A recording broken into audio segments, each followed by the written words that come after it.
चलिए आज बात करते हैं एक बहुत ही दिलचस्प दवा के बारे में। इसका नाम है ट्रेनेक्सेमिक एसिड। और ये पता है क्या करती है? ये हमारे शरीर के एक बहुत ही ज़रूरी काम में उसकी मदद करती है। अच्छा, तो इस दवा को समझने के लिए ना सबसे पहले एक बहुत बेसिक सवाल से शुरू करते हैं।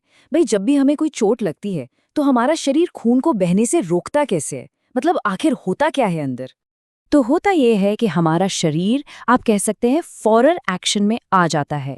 वो एक तरह का टेम्पररी डैम या बांध बना देता है, जिससे हम कहते हैं खून का थक्का। और बस यही बांध खून के बहाव को रोक देता है ताकि हीलिंग का प्रोसेस शुरू हो सके। यहाँ तक तो सब ठीक है, लेकिन सोचिए, क्या हो अगर ये जो बांध बना है ये ज़रूरत से ज़्यादा जल्दी टूटने लगे? असली प्रॉब्लम तो यहीं से शुरू होती है। शरीर की अपनी ही एक प्रक्रिया जो इस थक्के को घोलने के लिए होती है, वो अगर ज़्यादा तेज़ी से काम करने लगे तो खून बहना बंद ही नहीं होगा। और बस इसी मुश्किल को हल करने के लिए मैदान में आती है हमारी आज की दवा, ट्रेनेक्सेमिक एसिड।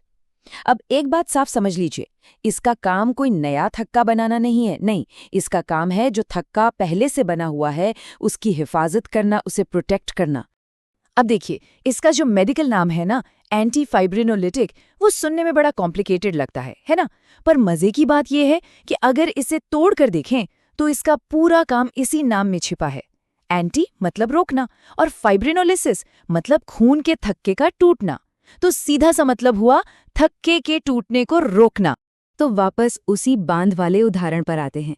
ये दवा कोई नया बांध नहीं बना रही, ये तो बस उस बने बनाए बांध पर, आप समझिए, सीमेंट की एक और परत चढ़ा रही है, उसे मजबूती दे रही है ताकि वो वक्त से पहले टूट ना जाए। ठीक है, ये तो समझ आ गया कि ये थक्के को मजबूत करती है। पर सवाल ये उठता है कि आखिर ये करती कैसे है? मतलब अंदर मॉलिक्यूलर लेवल पर ऐसा क्या होता है? चलिए इस पूरी प्रक्रिया को 4 बहुत ही आसान स्टेप्स में समझते हैं। पहला, चोट लगी और खून का थक्का बन गया। दूसरा, अब शरीर की एक डेमोलिशन टीम आती है जिसका नाम है प्लाज्मिन, जिसका काम है इस थक्के को धीरे धीरे तोड़ना। अब आता है तीसरा और सबसे जरूरी स्टेप, हमारा हीरो ट्रेनेक्सेमिक एसिड इस डेमोलिशन टीम को काम शुरू करने से ही रोक देता है। और नतीजा, चौथा स्टेप, थक्का अपनी जगह पर मजबूती से टिका रहता है और ब्लीडिंग कंट्रोल हो जाती है। तो अब जब हम ये समझ गए हैं कि ये काम कैसे करती है, तो सवाल ये है कि इसका इस्तेमाल होता कहाँ है? मतलब असल जिंदगी में डॉक्टर इसे किन सिचुएशंस में यूज करते हैं? इसका इस्तेमाल कई तरह के कंडीशंस में होता है। मामूली सी लगने वाली नक्सीर, यानी नाक से खून बहने से लेकर भारी पीरियड्स में ब्लीडिंग कंट्रोल करने तक। इतना ही नहीं, किसी बड़ी सर्जरी के बाद या फिर डिलीवरी के बाद होने वाली ब्लीडिंग को रोकने में भी ये बहुत कारगर है। अच्छा, ये दवा मिलती कैसे है? तो देखिए, ये 2 मेन फॉर्म्स में आती है। एक है इंजेक्शन, जिसकी डोज मरीज के वजन के हिसाब से कैलकुलेट की जाती है, और दूसरा है टैबलेट फॉर्म, जो कि एक फिक्स्ड डोज जैसे कि 500 मिलीग्राम की होती है। अब हर दवा की तरह इसके भी कुछ साइड इफ़ेक्ट्स हो सकते हैं। वैसे तो ये सेफ है, पर ये जानना ज़रूरी है, खासकर अगर डोज ज़्यादा हो जाए। इसमें मतली, उल्टी, बुखार या फिर बदन दर्द जैसी शिकायतें हो सकती हैं। चलिए, अब इस पूरे बातचीत के सबसे ज़रूरी हिस्से पर आते हैं। ये हैं वो सेफ्टी वार्निंग्स जिन्हें बिल्कुल भी नज़रअंदाज नहीं किया जा सकता। मतलब किन्हें ये दवा लेनी ही नहीं चाहिए। देखिए, क्योंकि ये दवा खून के थक्के को मजबूत करती है, तो ये उन लोगों के लिए बहुत खतरनाक हो सकती है जिन्हें पहले से ही थक्के जमने की दिक्कत है।